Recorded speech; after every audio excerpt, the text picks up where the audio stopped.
Vous connaissez certainement dans votre entourage des personnes nostalgiques. Vous savez, ces amis lors d'une soirée, ou des oncles et tantes dans une réunion de famille, qui vont vous parler du bon vieux temps, et vous sortir cette phrase. Ah, tu sais quand même, c'était mieux avant, hein? Eh bien cette phrase, elle a sûrement été prononcée par des employés d'Aston Martin dans leur usine de Silverstone. Et sincèrement, je les comprends. Vous vous souvenez de l'époque, pas si lointaine, de cette très rapide voiture rose, avec laquelle Sergio Pérez a glané sa première victoire en Formule 1. Cette même voiture grâce à laquelle Lance Stroll terminait 3ème des Grands Prix de Monza et de Sakir, comme cette époque semble révolue. Car si Racing Point a impressionné en 2020, son successeur, Aston Martin, a clairement souffert en 2021. Alors qu'ils avaient annoncé viser la P3 au championnat, c'est avec douleur que l'écurie anglaise voyait ses pilotes peiner à se qualifier en Q3 et se batailler pour apporter les petits points des 8ème, 9ème et 10ème places. Évidemment, il y a eu quelques coups d'éclat dans la saison. On pense aux 2 podiums de Vettel, dont un malheureusement annulé, mais Aston Martin a globalement déçu, et n'était même pas au niveau d'Alpine ou d'AlphaTauri, alors que leur voiture était la 3ème plus rapide du plateau en 2020. Ils ont raté le coche, principalement à cause de régulations lors des faveurs, et beaucoup de questions subsistent quant à leur performance en 2022. Lawrence Stroll, lui, affiche une grande confiance en son projet. Son équipe pourra jouer le titre dans les prochaines années, et cela passe par de meilleures performances dès cette saison. Alors, qu'attendre d'Aston Martin cette saison? Quelle est leur stratégie de développement? Lance Stroll et Sebastian Vettel seront-ils au niveau? Détendez-vous, on analyse ça ensemble. Ah, et n'hésite pas à t'abonner si le contenu de la chaîne te plaît, c'est la meilleure façon de me soutenir, pour l'instant. N'oubliez pas, ces vidéos n'existent que grâce à vous et votre soutien. La preview 2022 d'Aston Martin, c'est parti.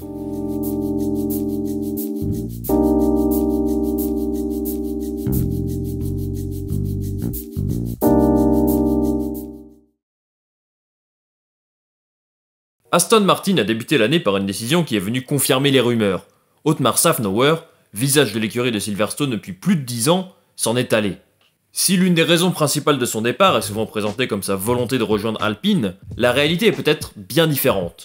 Les mauvais résultats d'Aston Martin en 2021 ont eu un impact négatif sur notre ami Otmar, et surtout, Lawrence Stroll a entamé une stratégie de recrutement agressive pour devenir une écurie plus forte et ambitieuse. On note le recrutement de 5 profils de haut rang, dans des départements techniques clés. Le responsable de l'aérodynamique de Red Bull, le responsable de l'aérodynamique chez Mercedes, le chef des opérations techniques de Red Bull, ou encore le designer en chef d'Alfa Romeo. Des noms que vous ne connaissez sans doute pas, mais qui pèsent dans le paddock. Et le recrutement le plus ambitieux est sûrement celui de Martin Whitmarsh, ancien CEO de McLaren, qui va diriger tout ce beau petit monde, ce qui a sûrement conduit à l'éviction de Szafnauer. En tout cas, ce qui est certain, c'est qu'Aston Martin entamera la saison 2022 avec une structure technique comptant beaucoup plus de personnel, avec l'ambition de rattraper au maximum le retard accumulé en 2021.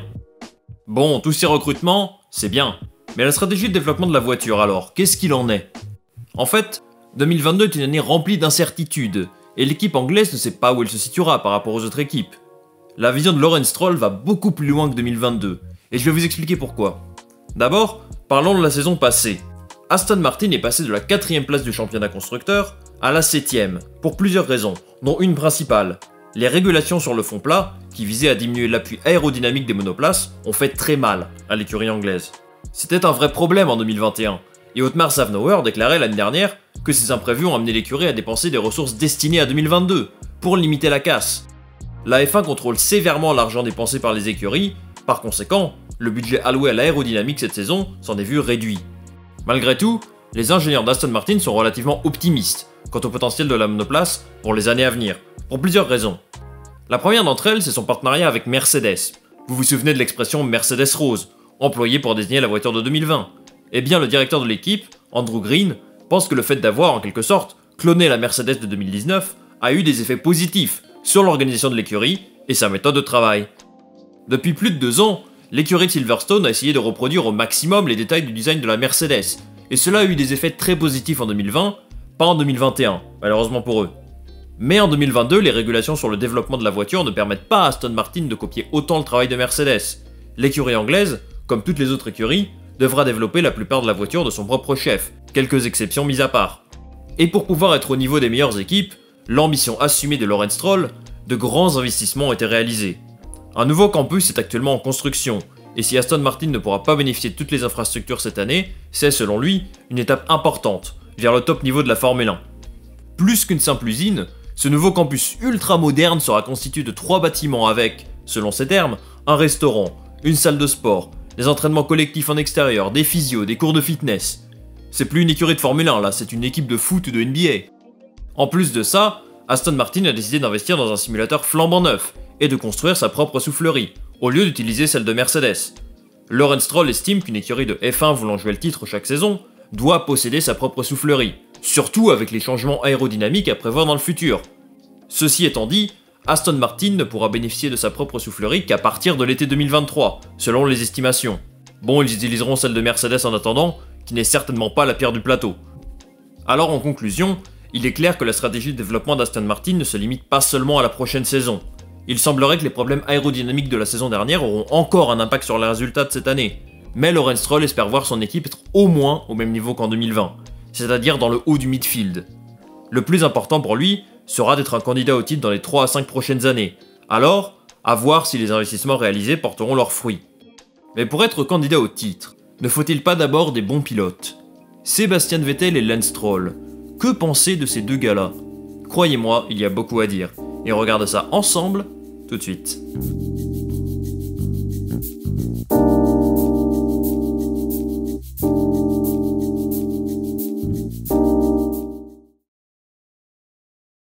Vous vous souvenez certainement du début des années 2010 en Formule 1. Les années de gloire de Sébastien Vettel, ses 4 titres pilotes, remportés alors qu'il se bataillait avec les Kimi Räikkönen et Fernando Alonso chaque week-end. Eh bien figurez-vous que 10 ans plus tard, il a continué de se battre en piste avec ces deux-là, mais pas exactement au même endroit, plutôt dans le midfield. Après une dernière année épouvantable chez Ferrari et près de 10 ans à jouer le haut de tableau, Vettel revenait dans le midfield, et beaucoup de questions se posaient. Qu'attendre d'un pilote quadruple champion du monde, au fond du trou de la saison passée, et, selon ses propres termes, proche de prendre sa retraite? Et bien finalement, la saison de Sébastien Vettel est contrastée, il y a eu des hauts et des bas. On va l'évoquer assez rapidement, avant de parler de nos attentes pour 2022, qui pourrait être l'une des saisons les plus importantes de sa carrière. Commençons par les mauvais moments de 2021. Si l'on regarde l'ensemble de sa saison, Vettel a été battu en course par Lance Stroll, 12 à 9, et a connu un début de saison compliqué. Par exemple, en qualification à Bahreïn, il a reçu des points de pénalité sur sa licence, et un départ en fond de grille pour une erreur sous régime de drapeau jaune. Il n'a pas eu de chance à Imola, où il reçoit une pénalité de 10 secondes sans que ce soit vraiment sa faute. Ses courses au Portugal et en Espagne sont également vraiment moyennes. Bref, un début de saison compliqué pour Seb. Après ce début de saison assez mitigé finalement, c'est allé mieux pour lui. Une 5ème place à Monaco, une 2ème place en Azerbaïdjan, quelques bonnes performances par-ci par-là, comme en France, et surtout en Hongrie, où il fait une course quasiment parfaite, mais perd sa 2ème place, plutôt injustement selon moi. À part ça, il y a peu de grosses performances à souligner, sauf peut-être sa course aux États-Unis où il termine 10ème après un départ en fond de grille, et au Mexique où il fait 7ème. Tout de même, je pense qu'avoir fait 2 podiums avec Aston Martin, c'est déjà une très bonne performance, compte tenu de la vitesse de la voiture sur l'ensemble de la saison. Je n'ai pas eu la sensation qu'il a surdominé Stroll, mais il m'a semblé parfois plus à l'aise que lui en qualification, où il mène 14 à 8, et il termine devant lui au classement malgré beaucoup de malchance, comme son podium annulé en Hongrie, ou en Arabie Saoudite, où il fait un super départ, mais se fait percuter par Tsunoda puis plus tard Raikkonen. Difficile de se dire s'il pouvait faire mieux compte tenu de la mauvaise voiture qu'il avait entre les mains, mais je pense que globalement, avec un peu plus de chance, il aurait pu avoir au moins 20 points de plus. La saison à venir sera très importante pour l'avenir de Sébastien Vettel, puisqu'elle pourrait tout simplement être sa dernière en Formule 1. Il a signé dans cette écurie pour son projet à long terme, mais je pense qu'il peut rapidement perdre sa motivation à jouer dans le midfield si jamais l'écurie anglaise ne lui donne pas la voiture qu'il faut. Alors je ne sais pas de quoi sera capable Vettel l'année prochaine, tant les voitures seront différentes de tout ce qu'il a connu auparavant. J'ai hâte de voir comment il attaque cette nouvelle saison, et s'il est toujours capable de jouer le haut de tableau, si la voiture le lui permet. Je pense que oui, mais tout me semble possible avec ce pilote. Quant à son coéquipier, Lance Stroll, je vais l'évoquer beaucoup plus rapidement, puisque j'ai récemment consacré une vidéo à son parcours et ses dernières saisons en Formule 1. En 2021, Stroll a été assez inconstant.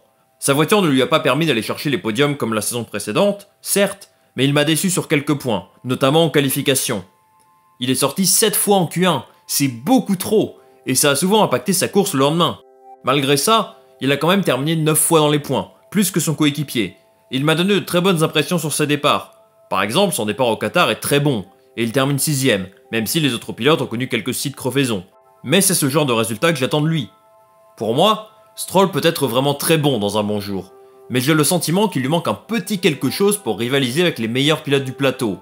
Il a 23 ans, c'est très jeune, sa marge de progression est encore énorme, et je considère qu'en 2021, il a été meilleur que les saisons précédentes, malgré son inconstance.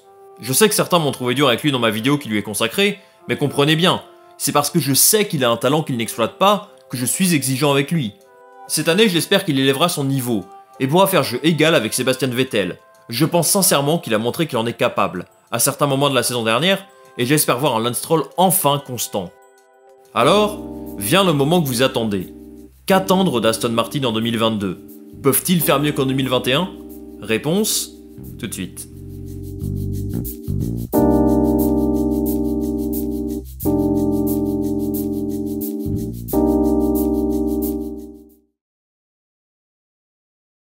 On va commencer ces dernières parties de la vidéo par un rappel, pour les petits nouveaux sur la chaîne. L'objectif de cette analyse n'est pas de vous dire à quelle place va terminer Aston Martin en 2022, c'est impossible de le savoir. L'idée ici, c'est plutôt de donner un avis sur ce qu'on peut attendre d'Aston Martin, compte tenu du développement de la voiture, des déclarations du staff et du duo de pilotes. Le projet Aston Martin de Lawrence Stroll me semble encore en construction. L'argent investi dans les infrastructures de l'équipe est très conséquent, mais il y a encore beaucoup de travail à faire. L'exemple le plus flagrant est la soufflerie qui sera prête en été 2023, et l'énorme campus que construit actuellement Aston Martin sera entièrement effectif à partir de 2024. Je pense qu'ils sont dans la bonne direction. Les meilleures équipes du plateau bénéficient toutes de leur propre infrastructure, et externalisent très peu. La vision à long terme, de Lawrence Stroll d'une écurie indépendante, capable de produire une voiture de haut niveau, avec ses propres ressources, me semble être la bonne. Cependant, le fait qu'Aston Martin ne puisse pas encore bénéficier complètement de toutes ces infrastructures, me laisse penser qu'il faudra du temps à l'écurie de Silverstone pour jouer dans le haut de tableau. Par contre, ce que j'attends d'eux en 2022, c'est d'avoir réglé ces fichus problèmes aérodynamiques qui leur ont tant fait défaut en 2021. L'ancien team principal, Zavnauer, déclarait que les problèmes qu'ils ont rencontrés l'année dernière vont impacter négativement le développement de la voiture cette saison. Mais j'espère que les recrutements réalisés vont permettre de rattraper le retard par rapport aux autres écuries. Quant aux pilotes, il y a de la qualité. Vettel a un palmarès qui parle plus que n'importe quoi d'autre, et Stroll a montré par moments qu'il est capable d'être un bon pilote. Cependant, ce n'est pas le duo de pilotes le plus fort du plateau, selon moi. Mais qui sait, si la voiture est bonne, je pense qu'ils ont les capacités de ramener régulièrement les points. La clé sera d'être plus constant, et je pense qu'ils en sont capables. Alors pour moi, Aston Martin pourra considérer sa saison réussie s'ils sont, à minima, de retour dans le midfield. Passer de la 4e à la 7e place en 2021 est une énorme contre-performance, et je pense que Lawrence Stroll n'a pas, mais alors pas du tout, apprécié ça. En fait, 2022 doit être pour Aston Martin la première année charnière de son projet à long terme, que l'on pourrait intituler « Lutte pour le titre au maximum en 2027 ». C'est l'objectif annoncé de l'écurie, et la saison à venir doit permettre de répondre à un certain nombre de questions. Est-ce que les recrutements réalisés sont les bons ? Est-ce que les méthodes de travail fonctionnent ? Lance Stroll et Sebastian Vettel peuvent-ils mener à bien le projet fou de Lawrence Stroll ? 2022 doit permettre de donner les premiers éléments de réponse. Alors vous l'aurez compris, je pense qu'Aston Martin voit beaucoup plus loin que 2022, et qu'il ne s'imagine pas, cette année en tout cas, lutter à l'avant de la grille. Mais les nouvelles réglementations vont certainement rabattre les cartes. Nous aurons quelques éléments de réponse d'ici au test d'avant de saison. Moi en tout cas, j'ai hâte. Alors, qu'est-ce que vous pensez d'Aston Martin ? Croyez-vous dans le projet de Lawrence Stroll ? Dites-moi ça en commentaire et je lirai ça avec attention. Merci beaucoup d'avoir regardé cette vidéo, j'espère qu'elle vous a plu. Si c'est le cas, n'hésitez pas à liker et à vous abonner si ce n'est pas déjà fait. De mon côté, je vous retrouve en fin de semaine pour du nouveau contenu. Salut, à la prochaine!